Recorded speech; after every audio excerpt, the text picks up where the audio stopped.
Welcome to Hollywood Deli. I'm your host, Blue. So, listen, we're going to listen to the verdict that just came in on the Yeah. Diddler. And the verdict is in. Anushka has just sent us this. I've just stepped out of the courtroom and we have a verdict. It is not guilty for count one, racketeering with conspiracy. It is not guilty for count two, sex trafficking in relation to Cassie Ventura. It is guilty for count three, transportation to engage in prostitution in relation to Cassie Ventura. It is not guilty for count four, sex trafficking in relation to Jane. It is guilty for count five, transportation to engage in prostitution in relation to Jane. The reaction? Diddy kept his head down while the verdict was being read out, but after it was done, he dropped to his knees and started praying, hands on the chair in front of him with his head down, while his lawyers congratulated him and hugged each other. His children were smiling, and then at the end, they applauded in the courtroom and they applauded in the overflow rooms as well. Since stepping out the courtroom, everyone wants to talk to Anushka. She's been doing loads of interviews and she's just been on the BBC News channel. Here's what she said. The success rate for the Southern District of New York prosecutors is about 93%. For Diddy's defense team to get him acquitted of the most serious charges in this case, it is more than a win. And I think we saw that reflected in the fact that Diddy dropped to his knees, had his head on his chair, and was praying. The courtroom erupted in claps and cheers. The overflow room erupted. Yeah, he got away with it. Once again, the Diddler got away with crime. He shot, listen, this man shot a woman in the face back in the 90s when he was with J-Lo in the middle of a club and said, hey, I didn't do it. And guess what? They believed him. Even though the witness who's still living to this day said that he shot me and it wasn't Shine, they were able to charge it onto someone else because Diddy's valuable. They like the Diddler. They do. And so he got away with it. No Rico, no sex trafficking. Those were the major, major ones. But he did get hit with the prostitution part. Now, they're saying that these charges can give the max he can get is 10 years. Now, with someone like him who hasn't had any priors, I don't see him getting the max. I don't even see him getting any jail time. I see him getting probation, 5 years probation, max, and a hefty fine. That's it. But in my opinion, this opens him up for lawsuits. Cassie already sued him. She got her 20 million. And let's bring it back to that. Cassie suing him so soon was smart on her part because she knew that he was going to probably this was she knew that this was going to happen because she was, in my opinion, a willing participant up into a certain extent. And then we get into the alleged rape. We're going to say alleged, we're going to put a big alleged on it because of her being, you know, pretty much proven a liar in the court of law because they didn't charge him with sex trafficking her. Because in a lot of her testimony, she said, I loved him. I wanted to please him. And those were the worst and damning things that she could have said. But it was her being honest. And Jane Doe, the same thing. She wanted to please him. She believed that he was bi curious because he would do everything but touch the man. He would take the jizz off of their stomachs and rub it on his nipples. And that was as close as he would get. Jesus. The fact that I'm saying is wild, wild, wild. But he got away with it. And for him to drop to his knees and pray, I want to know who he's praying to because it ain't the Lord. He not doing the Lord's work. But I've been saying for many for this whole time that this wasn't about charging him with anything. I knew he wasn't going to walk away scot free. I knew he wasn't going to go unscathed. I knew there was something going to happen. This was all about shaming him, damaging his reputation because he sued that liquor company. And because he sued and won, they wanted to get him on a moralty clause. And they proved that. Him dragging and beating Cassie in that hotel, which she sued, and it's alleged she got 10 million out of them.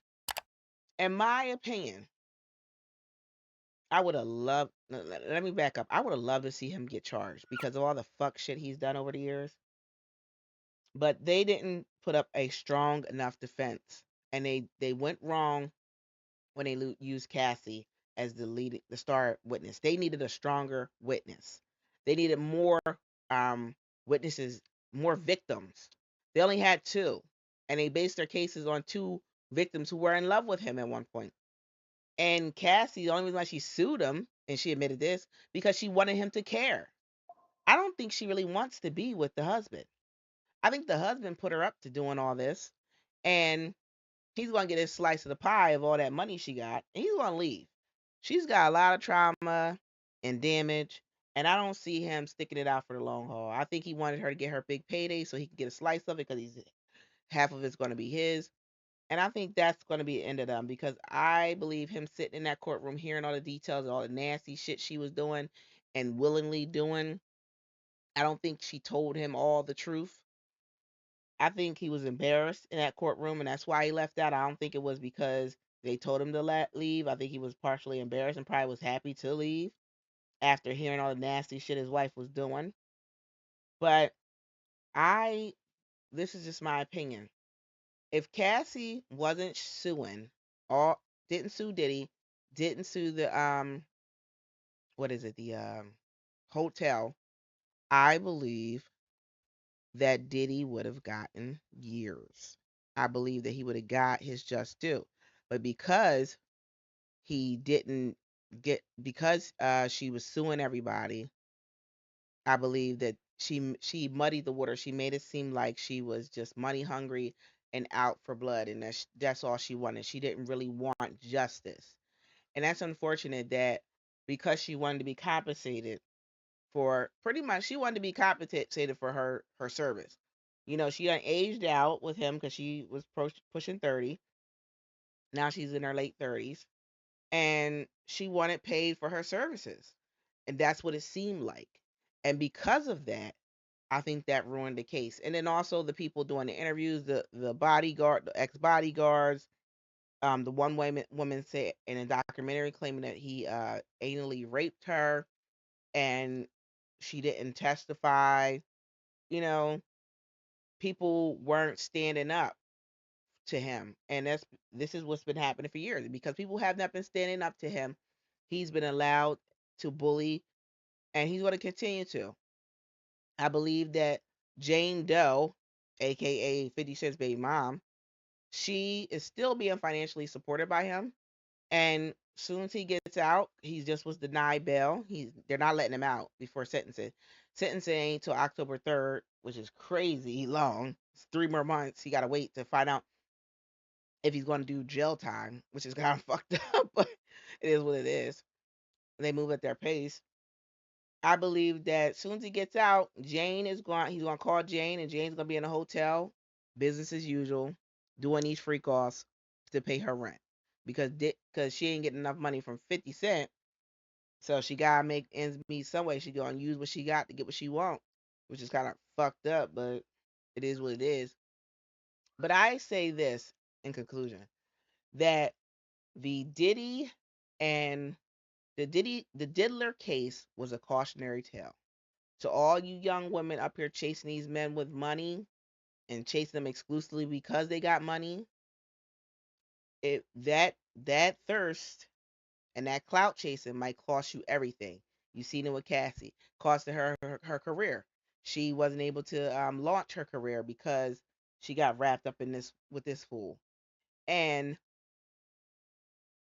nothing's for free. These men ain't out here tricking on you for free. They want something in the back end, and y'all need to stop getting flown out. Y'all need to stop, thinking that dudes want to be your friend and want to sit next to you and watch movies and chat. They don't give a fuck about conversation with you.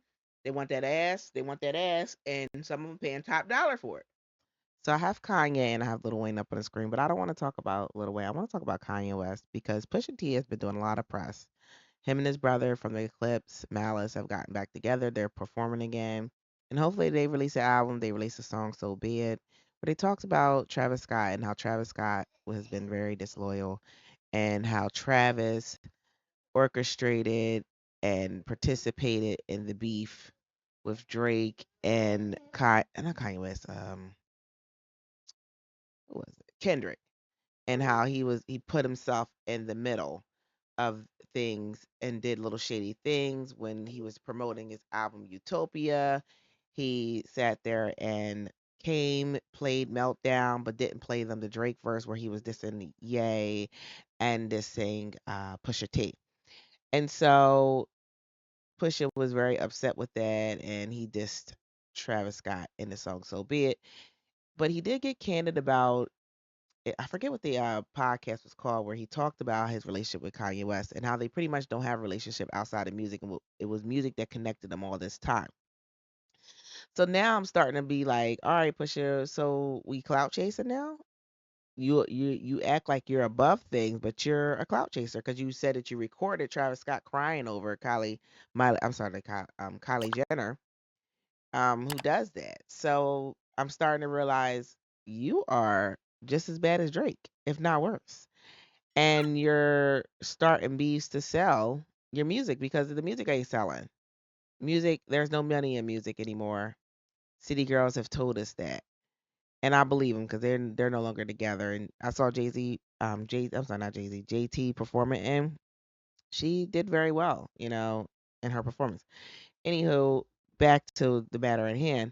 I'm starting to realize that Pusha T was just starting stuff. And I was never a big Pusha T fan anyway, but I'm listening to his interviews, I'm listening to other commentators, and I'm realizing he was using Drake for clout. He was starting things. Yes, Drake was doing subliminals and throwing rocks and holding hiding his hands, but Pusha, you were starting shit.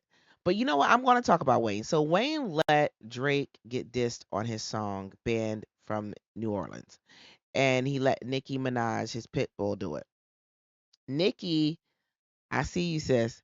So I couldn't pull it together as to what the reference was Pushin P came from. And Pushin P came from the song that Drake did with Gunna, and that's where that reference came from when she said, "So you Pushin P, you now rest in P." Now when she says rest in P, she's talking about the incident, like I said, where T.I.'s friend peed on Drake.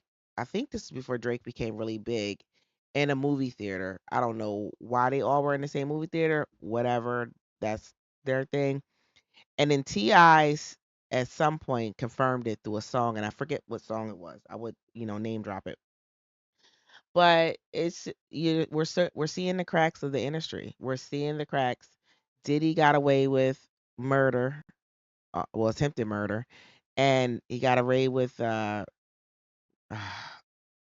prostituting women. He's gonna go back to it. You just don't shake that kind of an addiction. You just don't. There's no way he could have shake this kind of addiction. He hasn't done thorough therapy, and also research has shown that sexual predators and deviants, you can't reform them. No treatment has been found effective. That's why, in my opinion, people like Diddy need to be not just put on a list, they need to be chipped. We need to chip predators so that we know where they're at all times to protect the community. And that's what the judge is doing, hence the reason why Diddy is still in jail. Let me know what y'all think. Do y'all think the Diddler got away with it? Or do you think the Diddler was innocent and this was all a big misunderstanding? He's just a freaky ass dude that made the mistake of thinking that he could fly people out for pussy. Anyway, make sure you like, subscribe, make sure you leave 5-star rating, and y'all have a good night.